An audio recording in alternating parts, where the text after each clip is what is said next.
हाँ, क्या बोल रहे हैं प्रॉब्लम 3.4 में? बोल रहे हैं प्रॉब्लम 3.4 में कंसिडरिंग द एटॉमिक नंबर, ठीक है, and position in the periodic table, वो भी ठीक है। हाँ, कौन सा? This is remaining. अच्छा, फिर भी मैं पढ़ लेता हूँ क्वेश्चन क्या है, अगर हो सके तो कर ही लेंगे। Considering the atomic number and position in the periodic table, ठीक है, arrange the following elements in the increasing order of metallic characters. ये तो तुम कर सकते हो मेटल नॉन मेटल पढ़े बिना भी। ओके, क्या बोल रहे हैं क्या क्या तुम्हें ध्यान में रखना है? एक, इलेक्ट्रॉनिक कॉन्फ़िगरेशन, दूसरा पीरियोडिक टेबल पे उनकी लोकेशन कहां पर है वो। According to these two conditions you have to arrange these elements in the increasing order of the metallic characteristics. क्या, फिर से बोल रहा हूं, increasing order of the metallic characteristic. Done. अब मैं पहले क्वेश्चन पूछूंगा, अगर if you go from where to where so that increasing metallic characteristics will be there? right to left जाएंगे, right से left जाएंगे तो metallic characteristics increase होगी। बात तो सही है। अच्छा, अब next top to bottom top to bottom जाएंगे तो मेटालिक कैरेक्टरिस्टिक्स इंक्रीज होगी। हाँ ठीक है, करेक्ट है। तो बस ये हो जाएगा, ये दो चीज पता हो तो हो जाएगा। क्या करना है देखो, सिलिकॉन है, बेरिलियम है, मैग्नीशियम है, सोडियम है और फास्फोरस है, इतने हैं। कौन कौन है? सिलिकॉन है, बेरिलियम है। सबसे पहले तो तुम्हें एटॉमिक कॉन्फ़िगरेशन पता, atomic number, considering the atomic number तो पता होने चाहिए सबके। ओके, तो लिखने पड़ेंगे। सिलिकॉन, सिलिकॉन कितना है जल्दी बोलो? 14। तो 1s2, 2s2, 2p6, 10 हो गए, 3s2, 3p2 हो गए ना, 14। यस। फिर आते हैं बेरिलियम, बोलो जल्दी। हाँ 4 बोल रहे हो? अच्छा हाँ, 1s2, 2s2। देन क्या बोल रहे हो? मैग्नीशियम, बोलो जल्दी। 12। तो ये लिखता हूं, चलो 14, 4, 12, 1s2, 2s2, 2p6, 3s2। Done. And magnesium, अरे नहीं यार, सोडियम कितना? 11। सो 1, अरे बस 1 बहुत हो गया, neon and 3s1। Done. Okay, and then phosphorus कितना? 15। ओके, सो क्या आएगा यहाँ पे? Neon, then 3s2, 3p3। Done. आ गया समझ में? अब सबसे पहले तो तुम देख लो कि सब लोग कोई एक ही पीरियड या एक ही ग्रुप में है या नहीं, तो उसके लिए तुम्हें ये लास्ट वाले को पकड़ना पड़ेगा।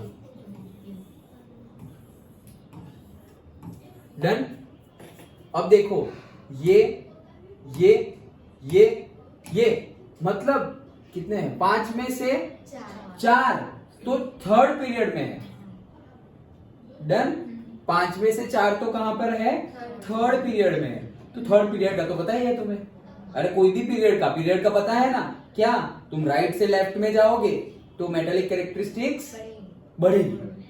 ओके, हमें तो इंक्रीजिंग ऑर्डर भी लिखना है, तो पहले कम, फिर ज्यादा, फिर ज्यादा, फिर ज्यादा, तो मतलब हम लेफ्ट टू राइट ही जाएंगे, तभी तो इंक्रीजिंग ऑर्डर आएगा। अच्छा, तो सबसे पहले ये थर्ड वाला लिखते हैं, बीच में बेरिलियम को कहीं पे सेट कर देंगे, करना हो तो नहीं, बेरिलियम को बीच में ही सेट करेंगे। ये बेरिलियम ऊपर ही है, चलो छोड़ो उसको। अब हम पहले इन लोगों को सेट करते हैं। तो क्या इंक्रीजिंग ऑर्डर, तो नॉन मेटल की तरफ कौन है भाई? नॉन मेटल की तरफ ये P2 है और ये P3 है, तो सबसे पहले ये आएगा। समझ में आ गया? ओके, तो फास्फोरस, फिर P2 आएगा तो सिलिकॉन, फिर क्या आएगा? मैग्नीशियम आएगा। ये क्या, कौन सा ऑर्डर बोल रहे हैं हम? इंक्रीजिंग द मेटालिक कैरेक्टरिस्टिक्स, बढ़ रहा है ना। फास्फोरस से सिलिकॉन, ये फास्फोरस क्या है? नॉन मेटल है, याद है ना? हाँ, फास्फोरस नॉन मेटल है, silicon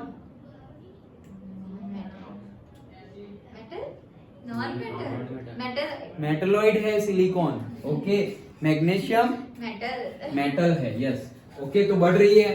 then phosphorus, silicon, magnesium, 3 हो गए, चौथा कहाँ गया? सोडियम 3s1, तो ये आ गया सोडियम। अब मैग्नीशियम मत समझना कि ये लास्ट में रख देंगे, चेक करो पहले, ऐसे नहीं कि हाँ लास्ट में रख देंगे सर, नहीं, लेकिन देखो तुम। ओके, थर्ड पीरियड खत्म हो गया। अब वो भाई साहब को लाते हैं बेरिलियम। बेरिलियम है सेकंड पीरियड में। सेकंड पीरियड में तो यहां पर से कोई है ही नहीं, लेकिन वो जो ग्रुप में है वो ग्रुप के देख लेते हैं। तो ग्रुप कौन सा है उसका? S2 है। कोई S2 वाला है? ये रहा मैग्नीशियम S2 वाला। समझ में आया? मैग्नीशियम है S2 वाला, वही कॉलम, मतलब वही ग्रुप में है जहां पे बेरिलियम है। अब बेटो मांगे, पहले बेटो फिर मांगे, बेटा होगा तो ही तो मांगेगा। ओके, तो बेटो मांगे तो ऊपर से नीचे जा रहे हैं तो मेटालिक कैरेक्टरिस्टिक्स बढ़ेगी। तो बेरिलियम से मैग्नीशियम की तरफ जाओगे तो मेटालिक कैरेक्टरिस्टिक्स क्या होगी? इंक्रीज होगी। फिर से ऊपर से इन group, if you go from top to bottom, metallic characteristics will what? Increase. ये कल देखा था हमने। Okay, metallic characteristics will increase. अगर टॉप टू बॉटम जाओगे तो मेटालिक कैरेक्टरिस्टिक्स इंक्रीज हो रही है, मतलब बेरिलियम से मैग्नीशियम की मेटालिक कैरेक्टरिस्टिक्स इंक्रीज, क्योंकि टॉप में बेरिलियम है फिर मैग्नीशियम है। तो बेरिलियम से मैग्नीशियम की मेटालिक कैरेक्टरिस्टिक्स ज्यादा है, मैग्नीशियम की ज्यादा है, मैग्नीशियम की ज्यादा है, मैग्नीशियम की ज्यादा है, तो मैग्नीशियम की ज्यादा है, तो मैग्नीशियम से कम है किसकी? बेरिलियम की। तो यहां बीच में घुसे रहो उसको। डन? आया समझ में? So now see that phosphorus, silicon, beryllium, magnesium, sodium, आ गया आंसर। समझ में आया? ये करना पड़ेगा एनालिसिस। अगेन डिटो ऐसे ही क्वेश्चन पूछे जाते हैं कॉम्पिटिटिव एग्जाम में, और फिर स्टूडेंट बोलते हैं कि सर JEE में नहीं आता, नीट में नहीं आता है, बट कोई कंसेप्ट, यही न्यूमेरिकल को MCQ बना के पूछते हैं, यही न्यूमेरिकल वहां पे बोलेंगे भाई